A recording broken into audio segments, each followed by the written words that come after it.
I'm going to attempt to help assist some of you with the assignment Blue Yonder Airlines, which is Excel Project 4-2, naming a range using a range and a formula.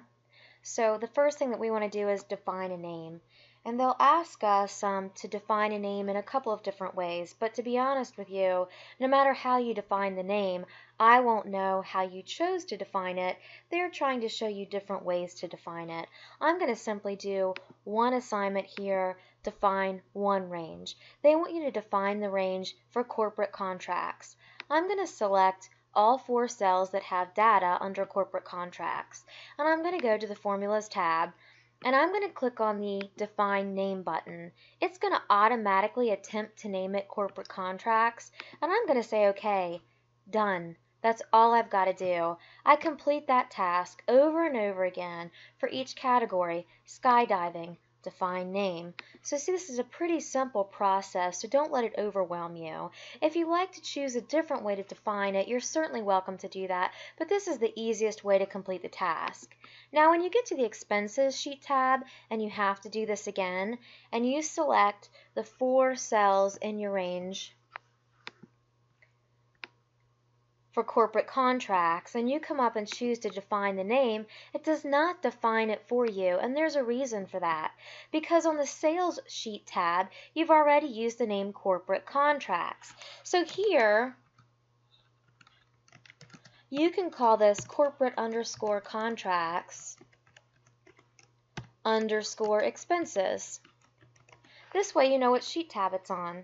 Okay, I'm cool with that. Now I'm going to continue to name the other categories. Define name,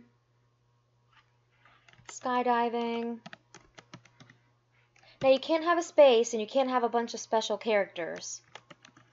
It'll give you an error. Okay. When I get done with that, and the first thing I do when I go to grade it is I come up here and click on the Name Manager. It shows that I have 4 names defined. You should have 8 names defined. Corporate contracts through flight school on both sheet tabs, sales and expenses.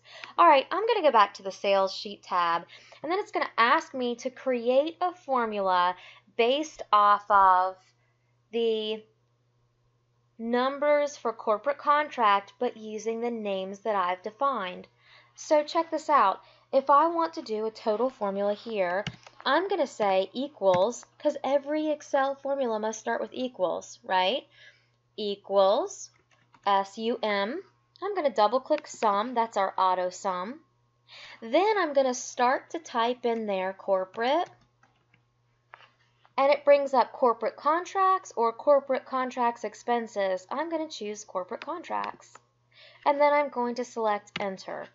You just do this process every time. Equals SUM, double click sum, start to type in skydiving, choose skydiving or skydiving expenses.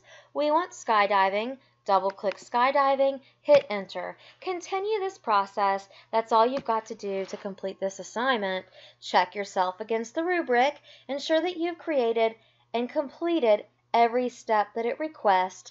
This is not a completed project, but simply a way to help you understand how to get started with this assignment.